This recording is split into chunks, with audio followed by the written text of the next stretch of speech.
Hello students, welcome to my channel. Dear students, in this lecture today we will discuss about chemical kinetics.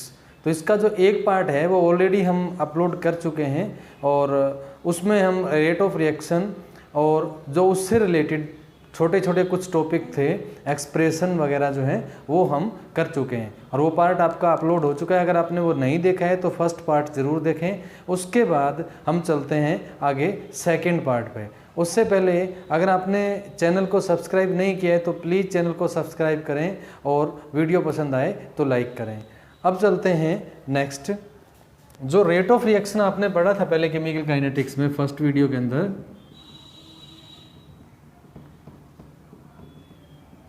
Chemical kinetics में पढ़ा था हमने rate of reaction.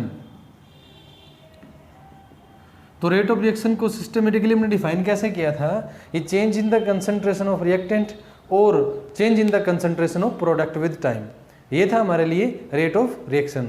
अब जो rate of reaction है उसको systematically वे से वेरी फास्ट रिएक्शन और जो मॉडरेट फास्ट रिएक्शन है या मॉडरेट स्लो रिएक्शन है उनके लिए अलग अलग तरीके से एक्सप्रेस करते हैं। क्योंकि वेरी फास्ट रिएक्शन है उनके अंदर नैनो सेकेंड के अंदर भी बहुत बड़ा चेंज हो जाता है और जो वेरी स्लो रिएक्शन है उनके अंदर महीने लग जाते हैं तो भी इतना बड़ा चेंज नहीं होता। तो उन सब के लिए रेट कैलकुलेट करने का क्राइटेरिया जो है वो सेम नहीं होता। इस तरीके से रेट जो है वो दो तरीके से हम एक्सप्रेस करते हैं। एक तो होती है average rate of reaction, average rate of reaction,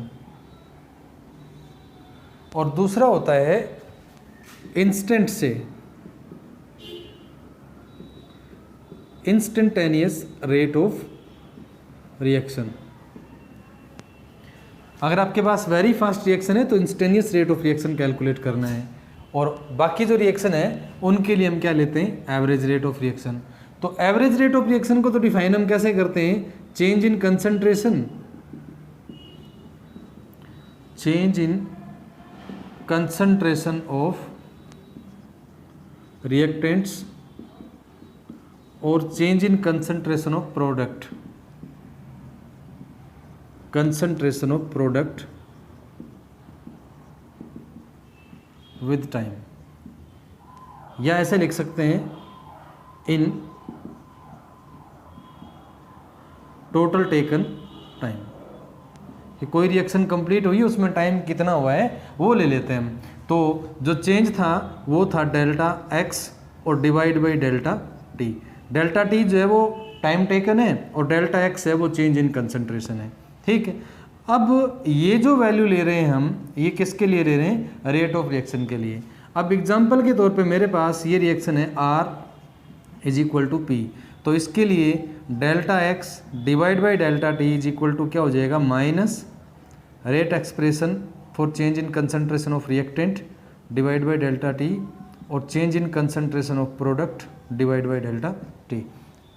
ठीक, तो ये हमारे लिए रेट ऑफ रिएक्शन का एक्सप्रेशन हो गया जब average rate of reaction calculate करनी है। लेकिन in the case of instantaneous rate of reaction ऐसे में क्या होता है कि एक इंस्टेंट चेंज होता है क्योंकि वेरी फास्ट रिएक्शन है। ठीक है, तो उसके हमने एग्जांपल लिए थे फर्स्ट पार्ट में। जैसे सोडियम है, सोडियम को वाटर से इंट्रोड्यूस करवाते हैं तो वेरी फास्ट रिएक्शन होती है।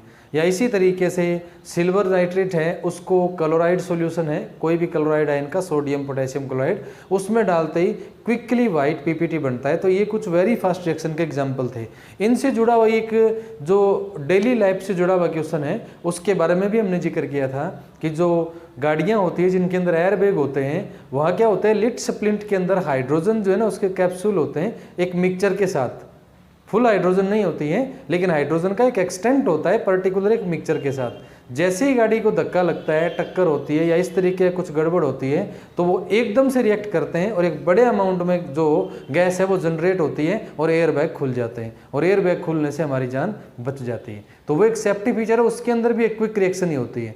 इस तरीके की रिएक्शन के लिए जो रेट है वो इंस्टेंटेनियस रेट हम कैलकुलेट करते हैं। तो इसके लिए हम क्या लिखेंगे? Change in concentration, change in concentration of reactants or change in concentration of product in a particular instant of time, instant of time, एक पर्टिकुलर जो इंस्टेंट है टाइम का उसके अंदर चेंज कितना होता है। तो मेरे पास वही सेम रिएक्शन है R is equal to P. इसके लिए अगर मैं रेट लिखता हूँ, जैसे मैं लिखता हूँ delta X divide by delta T, तो यहाँ जो x है ना उसकी वैल्यू तो चेंज होगी, लेकिन जो डेल्टा टी है ना ये अप्रोक्सीमेट आपके पास जीरो आया, क्योंकि डेल्टा टी जो है ना एक लार्ज टाइम चेंज के अंदर कैलकुलेट होता है। तो बेसिकली हम ये कह सकते हैं कि जो डेल्टा टी है ना change in large quantity for time, वो नियर अबाउट इक्वल टू किसके आ जाएगा, जीरो ही आ जाता है, क्योंकि बहुत छोटा टाइम होता है तो हम बड़े चार्ज के साथ इसको कैलकुलेट नहीं कर सकते। ऐसे में हम ये लिख सकते हैं कि जो delta X divide by delta T है ना, इसके लिए डेल्टा टी की जो मैक्सिमम लिमिट है वो लगभग इक्वल किसके आ जाती है, जीरो के। So it is taken as D T. ठीक है, इसको क्या लेंगे, डेल्टा टी की बजाय हम ले लेंगे डी टी, और विद रेस्पेक्ट टू जो चेंज इन कंसंट्रेशन है उसको आप डी एक्स ले लेंगे। ठीक है, तो इंस्टेनियस रेट ऑफ रिएक्शन के लिए delta X divide by delta T की जगह ले लेंगे D X divide by D T. ठीक है, तो अब इसके लिए आप रेट एक्सप्रेशन लिखेंगे तो कैसे लिखेंगे, D X divide by D T is equal to minus D active concentration of R divide by D T not delta T. ठीक है, और plus D active concentration of product divide by D T. अब यहाँ आपको delta लिया था आपने, इधर आपने डी लिया है, क्योंकि डेल्टा टी की वैल्यू मैक्सिमम लिमिट जो है ना उसकी वो किसके इक्वल जाती है, यहाँ पे लगभग जीरो के इक्वल, क्योंकि बहुत ही छोटा चेंज होता है। तो छोटे चेंज के लिए फिर हम डेल्टा की बजाय क्या लिखते हैं, डी टी लिखते हैं। ठीक है, अब इन दोनों में मैं अलग अलग एक एग्जाम्पल लेता हूँ और एग्जाम्पल जो है ना उनके अकॉर्डिंग एक्सप्रेशन लिखते हैं। जैसे यहाँ मैंने एक एग्जाम्पल ले लिया सिल्वर नाइट्रेट वाला या अमोनिया वाला लेते हैं। ठीक है, जैसे nitrogen plus hydrogen is equal to 2NH3, ये एक रिवर्सिबल रिएक्शन है। तो एवरेज रेट इसकी जब कैलकुलेट करेंगे तो एक्सप्रेशन कैसे लिखेंगे, delta X divide by delta T is equal to, ये रेट ऑफ रिएक्शन का एक तरीके से मीनिंग हो गया। हम यहाँ रेट ऑफ रिएक्शन भी लिख सकते हैं और ये भी लिख सकते हैं। रेट ऑफ रिएक्शन किसके इक्वल है, वो इनकी मोलर कंसंट्रेशन का चेंज है उसके साथ आएगा। तो minus delta active concentration of N2 divide by delta T is equal to minus 1/3 delta active concentration of hydrogen divide by delta T, और is equal to 1/2 change in concentration of ammonia with respect to time. ठीक है, तो ये delta T ले लिया।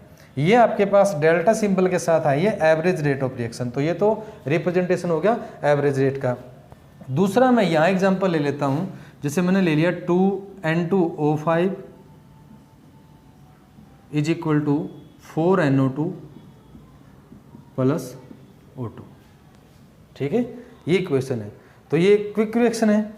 इसके according अगर मैं रेट लिखूंगा तो मेरे पास क्या आ जाएगा, dx divide by D T is equal to आ जाएगा आपका minus 1/2 D active concentration of N2 divide by D T.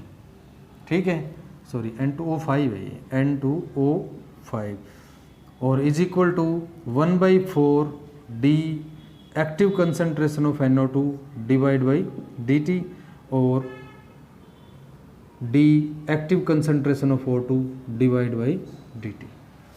तो ये जो डी यूज करेंगे ये इंस्टेनियस रेट ऑफ रिएक्शन के लिए और ये एवरेज रेट ऑफ रिएक्शन के लिए। तो दो तरीके से रेट ऑफ रिएक्शन को हम एक्सप्रेस करते हैं।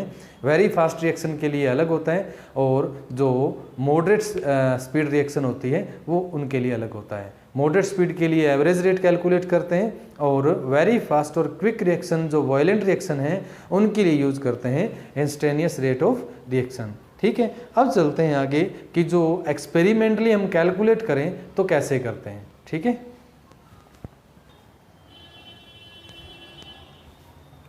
तो अब बात करते हैं experimental calculation for rate of reaction. ये मैंने ग्राफिकल रिप्रेजेंटेशन ले लिया। इस तरफ जो है वेरिएशन है कंसंट्रेशन ऑफ रिएक्टेंट का, और कंसंट्रेशन ऑफ रिएक्टेंट इधर से इधर बढ़ रही है। मैक्सिमम कंसंट्रेशन जो होती है इनिशियल कंसंट्रेशन रिएक्टेंट की, वो क्या होती है, आर नोट। तो ये इसकी मैक्सिमम कंसंट्रेशन है, और जो टाइम है वो इधर इस एंगल पे ले रहे हैं, सॉरी इस एक्सिस पे ले रहे हैं टाइम, ये 0 यहाँ से स्टार्ट हो रहा है, और टाइम सेकंड में है, कंसंट्रेशन मोल पर लीटर में है, और ये इस तरीके से कंसंट्रेशन का चेंज मैंने शो कर रखा है। अब हम क्या करते हैं कि जो इनिशियल टाइम है वो मैं मान लेता हूँ T1, और फाइनल टाइम है वो ले लेता हूँ मैं T2। तो T2 के साथ कंसंट्रेशन है ना, ठीक है, वो हो जाएगी आपकी C2, कंसंट्रेशन हो जाएगी ये C1, सॉरी, ठीक है। और जो T1 टाइम है ना, उस टाइम जो कंसंट्रेशन आपके पास, वो इसकी मैक्सिमम कंसंट्रेशन है, वो क्या हो जाएगी, C2। तो अब आप क्या कर रहे हो कि दो आपके पास टाइम है, एक T1 है और एक T2, तो जो ये वैल्यू है ये वाली आपके पास आ जाएगी total average rate of reaction के लिए। तो एवरेज रेट ऑफ रिएक्शन के लिए क्या हो जाएगा कि delta R divide by delta T, और इसकी जो वैल्यू है वो आपको किस सेंस में आएगी, नेगेटिव सेंस में, ठीक है। तो ये आप कैलकुलेट कैसे करेंगे, C2 divide by minus C1। C2 आपके पास जैसे 5 मोल है, और ये जो C1 है ये है 3 मोल, तो 5 माइनस 3 2 आ जाएगा, और divide by T2 minus T1। तो डेल्टा R की वैल्यू आपको यहाँ से मिल जाएगी, डेल्टा T की वैल्यू आपको यहाँ से मिल जाएगी। इस टोटल जो ये ग्राफ है ये वाला, ये आपके पास एवरेज रेट ऑफ रिएक्शन आ जाएगी। लेकिन इसी के अंदर अब आपको एक एक्सप्रेशन लेना है एवरेज रेट की बजाय इंस्टेनियस रेट ऑफ रिएक्शन के लिए। तो जैसे मैंने सिर्फ ये दो टाइम ले लिए, ये वाला, ठीक है। अब ये वाला मेरे पास T1 है अगले एक्सपेरिमेंट में, ठीक है, इसको मैंने छोड़ दिया, ये मैंने कैलकुलेट कर लिया पहले। तो अब ये मेरे पास T1 है और ये मेरे पास T2 है। ऐसे केस में जो चेंज इन कंसंट्रेशन है वो कितना आ जाएगा, देखो पहले यहाँ और उसके बाद लगभग यहाँ। तो ये इसकी इनिशियल कंसंट्रेशन होगी C1, और ये इसकी फाइनल चेंज कंसंट्रेशन होगी C2। तो C1 और C2, और इस तरफ T1 माइनस T2।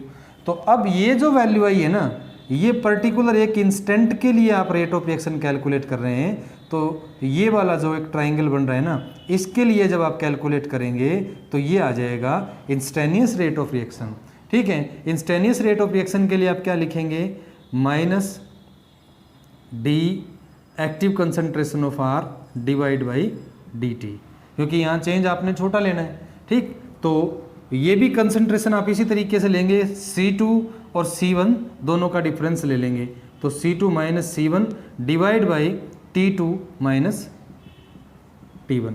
ये इंस्टेंट है, तो इंस्टेनियस के लिए हम dt कैलकुलेट करें, क्योंकि ये आपके पास बहुत ही छोटा जो है ना आंसर आएगा, और ये इक्वल हो जाए किसके, negative of slope.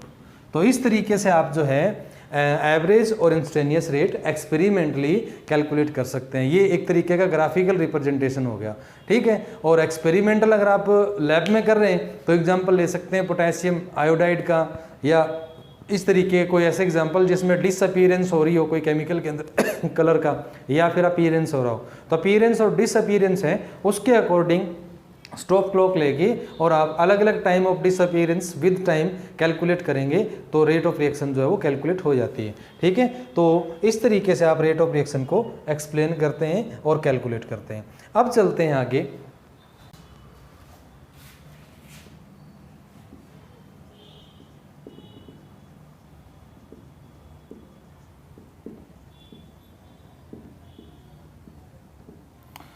Affecting factor for rate of reaction. तो फर्स्ट जो फैक्टर है वो होता है concentration of reactant, concentration of reactants. अब कंसंट्रेशन ऑफ रिएक्टेंट्स जो है वो मोस्टली रेट को जो है ना मेजर तरीके से अफेक्ट कर रहे हैं।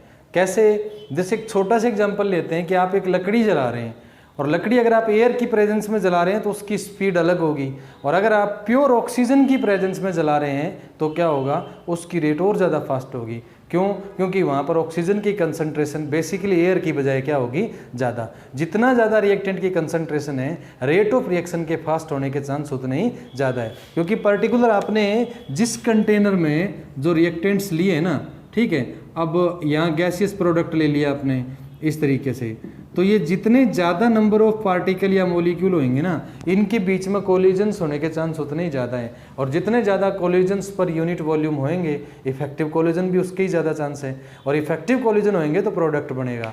मतलब जितने ज़्यादा रिएक्टेंट उतनी ज़्यादा टक्कर, और जितनी ज़्यादा टक्कर उतना ज़्यादा प्रोडक्ट। तो जो रेट ऑफ रिएक्शन है वो मोस्टली कंसंट्रेशन ऑफ रिएक्टेंट के क्या होता है, डायरेक्टली प्रोपोर्शनल होता है। जितनी ज़्यादा कंसंट्रेशन, रेट भी उसी तरीके से वेराइज होता है। तो मैं ऐसे लिख सकता हूँ, ये रेट ऑफ रिएक्शन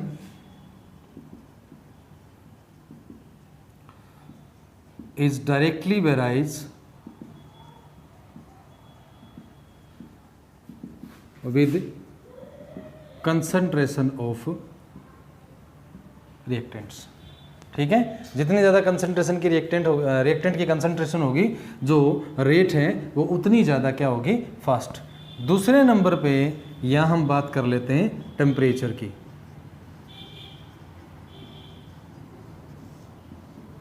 तो टेम्परेचर के बारे में एक खास बात क्या है कि temperature affect the rate of reaction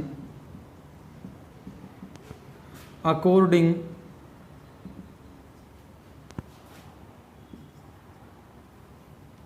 nature of reaction. जिस तरीके की रिएक्शन है, टेम्परेचर का अफेक्ट भी उसी तरीके का होता है। जिस तरीके की रिएक्शन है, टेम्परेचर का अफेक्ट भी उसी तरीके से होता है। कि कुछ रिएक्शन होती है जिनको एनर्जी रिक्वायर्ड होती है, कुछ ऐसी रिएक्शन होती है जिसमें एनर्जी रिलीज होती है, और कुछ ऐसी रिएक्शन होती है जिनके अंदर टेम्परेचर का रोल होता ही नहीं है। तो जिस तरीके की रिएक्शन, उस तरीके का अफेक्ट। कैसे? जैसे एग्जांपल ले लेते हैं हम, मेरे पास अगर कोई है एंडोथर्मिक रिएक्शन, एंडोथर्मिक रिएक्शन, तो उसको क्या है ना, एनर्जी रिक्वायर्ड होता है, एनर्जी रिक्वायर्ड इन रिएक्शन। नतीजा क्या होता है, ठीक है, as a result rate increase with increasing temperature. अगर आपने एंडोथर्मिक रिएक्शन ली है, ठीक है, जिसमें एनर्जी रिक्वायर्ड होती है, तो टेम्परेचर जब आप देंगे तो डेफिनेटली उसकी रिक्वायरमेंट कंप्लीट होती है, तो रेट क्या हो जाएगी, इंक्रीज हो जाएगी। ठीक है, इसी तरीके से मैंने जैसे एक एग्जांपल लिया, nitrogen plus hydrogen is equal to 2NH3। जो +1 में इक्विलिब्रियम चैप्टर है, उसमें लीस्ट एटलियर प्रिंसिपल को जब आप एक्सप्लेन करते हैं तो उस टाइम चेंज इन टेम्परेचर को एक्सप्लेन करते हैं, तो एक बहुत कॉमन और बहुत इजी एग्जांपल आता है। इसमें जो बैकवर्ड रिएक्शन है ना, बैकवर्ड रिएक्शन है वो क्या होती है, एंडोथर्मिक होती है। तो अगर इसके अंदर मैं टेम्परेचर रेज करता हूं तो इक्विलिब्रियम कौन सी डायरेक्शन में शिफ्ट होगा, बैकवर्ड डायरेक्शन में। क्योंकि जैसे ही टेम्परेचर मैं रेज करूंगा तो रेज करने पे एंडोथर्मिक रिएक्शन है ना, उसके लिए टेम्परेचर रिक्वायर्ड है, एनर्जी रिक्वायर्ड है। ऐसे में एंडोथर्मिक रिएक्शन का रेट टेम्परेचर रेज करने पे क्या होता है, इंक्रीज। तो जो इक्विलिब्रियम है ना, वो बैकवर्ड डायरेक्शन में शिफ्ट हो जाएगा। ये इस तरीके के एग्जाम्पल आपने +1 में करे हैं। ठीक है, तो जो एंडोथर्मिक रिएक्शन है उसका रेट टेम्परेचर इंक्रीज करने पे इंक्रीज होता है। दूसरा होता है एक्सोथर्मिक। अब एक्सोथर्मिक रिएक्शन में क्या होता है कि जो एनर्जी है ना वो ऑलरेडी रिलीज्ड होती है, और जब एनर्जी ऑलरेडी रिलीज्ड है तो मीन्स क्या लिखेंगे हम, as a result rate of reaction decrease with increasing temperature. क्योंकि जिसमें से पहले से एनर्जी रिलीज हो रही है, अगर उसको हम हीट दे रहे हैं तो इसका मतलब क्या होगा, वो उसके लिए एक अपोजिंग फैक्टर हो गया, एक अनफेवरेबल कंडीशन होगी। ऐसे में रेट उसकी क्या हो जाएगी, डिक्रीज हो जाएगी। ठीक है, और तीसरे लेवल पे अगर मैं एग्जांपल की बात करूं, जैसे मैंने लिखा यहाँ पे फोटोकेमिकल रिएक्शन, फोटोकेमिकल रिएक्शन। तो फोटोकेमिकल रिएक्शन है ना, ये इंडिपेंड होती है अपॉन चेंज इन टेम्परेचर, ठीक है। जैसे क्लोरीनेशन ऑफ मीथेन है, बहुत कॉमन सा एग्जांपल है, +1 में ऑर्गेनिक के अंदर आप ये चीज़ पढ़ते हैं फ्री रेडिकल सब्स्टिट्यूशन में। तो प्रोडक्ट आपके पास क्या आता है, CH3Cl, CH2Cl2, CHCl3, CCl4, ठीक है। और इसमें से HCl मॉलिक्यूल 1 by 1 क्या होते हैं, रिलीज हो जाते हैं। तो इस तरीके से अगर इसका फर्स्ट स्टेप लिखूं मैं, तो फर्स्ट स्टेप में क्या होता है, इन सब को हम 1 by 1 लिखने की बजाय यहाँ पे HCl प्लॉट कर देते हैं। तो ये इसका पहला स्टेप कंप्लीट हो गया। ये सनलाइट की प्रेजेंस में होती है, इसमें टेम्परेचर का रोल नहीं होता। तो ऐसी तरीके की रिएक्शन टेम्परेचर वेरिएबल होगा तो उसको कोई असर नहीं पड़ेगा। एंडोथर्मिक में टेम्परेचर बढ़ाएंगे तो रेट इंक्रीज होगा, और एक्जोथर्मिक में टेम्परेचर बढ़ाएंगे तो रेट डिक्रीज होगा, ठीक है। इस तरीके से ये अफेक्ट करते हैं। नेक्स्ट है नंबर 3 पे कैटलिस्ट। तो कैटलिस्ट जो है ना, ये क्या करता है, कोई भी रिएक्शन है उसकी रेट को एक्सेलरेट करता है। Catalyst mostly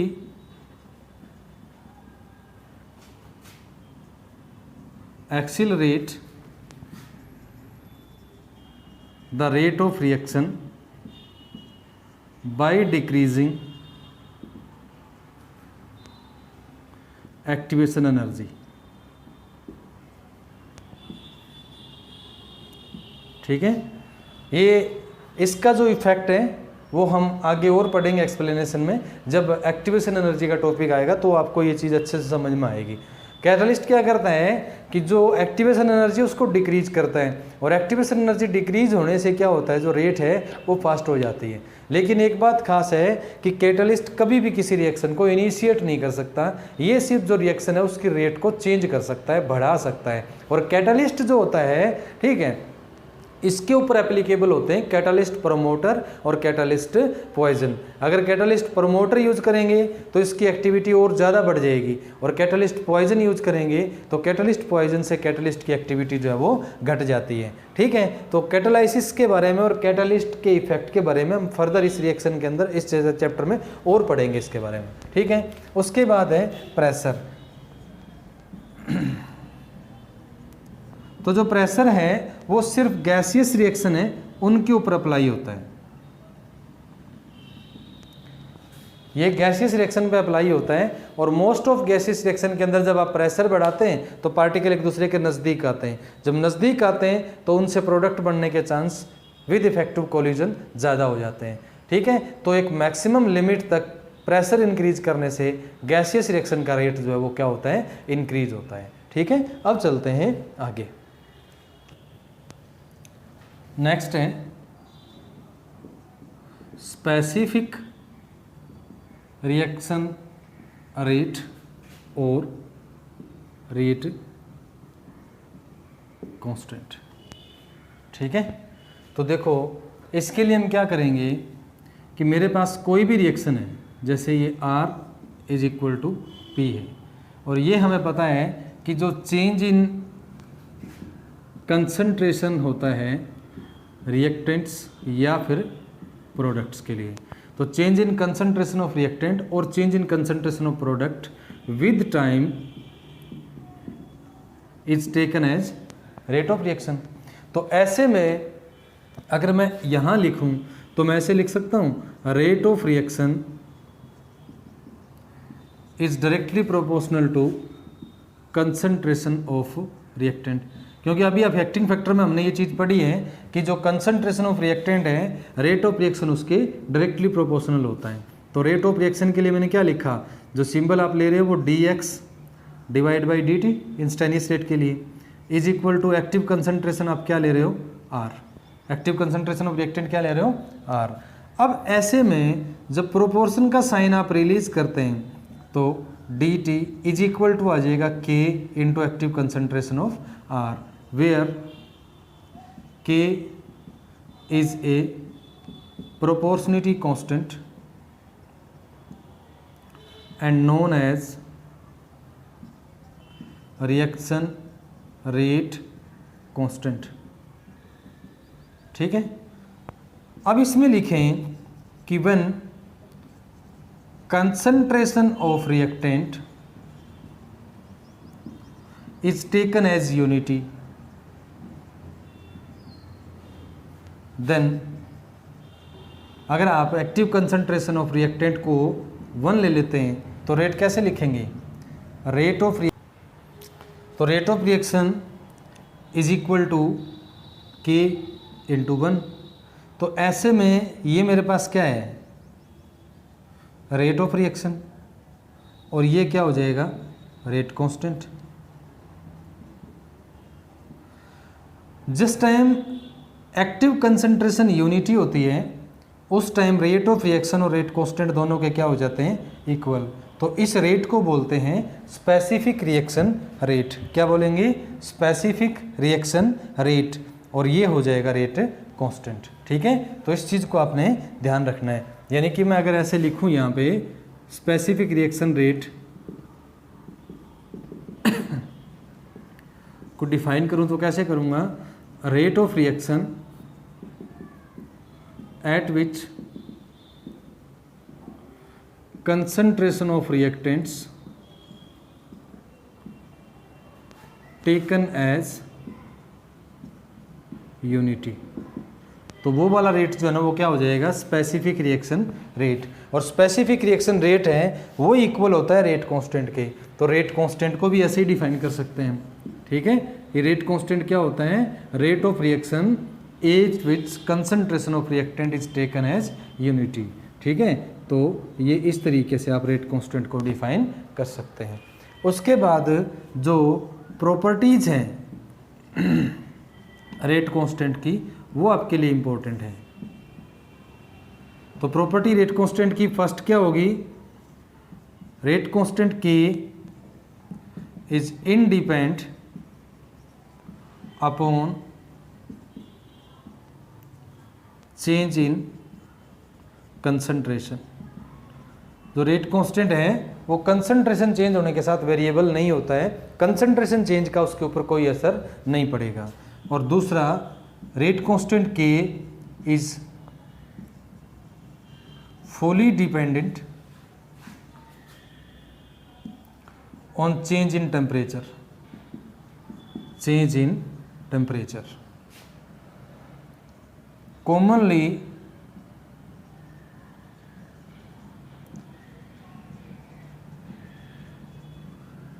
with increasing every 10 degree Celsius temperature K becomes double। ठीक है, जो रेट कांस्टेंट K है वो कंसंट्रेशन पे डिपेंड नहीं करता, और रेट कांस्टेंट K जो होता है, ठीक है, वो टेम्परेचर पे डिपेंड करता है, और हर एक 10 डिग्री टेम्परेचर रेंज के ऊपर K की वैल्यू क्या हो जाती है, डबल। ठीक है, तो डियर स्टूडेंट्स आज के लेक्चर में इतना ही। अगर आपको वीडियो पसंद आ रही हो तो प्लीज़ लाइक करें और अपने जो फ्रेंड्स हैं उनके अंदर शेयर करें। ठीक है, और चैनल को सब्सक्राइब नहीं किया है तो प्लीज़ चैनल को सब्सक्राइब करें। इसी चैनल पर जो जेई मेंस और नीट है उससे रिलेटेड एक्सपेक्टेड 10 क्वेश्चन की एक सीरीज चल रही है। अगर आपने वो वीडियो नहीं देखे तो प्लीज़ एक बार वो वीडियो भी ज़रूर देखें। Thanks for watching.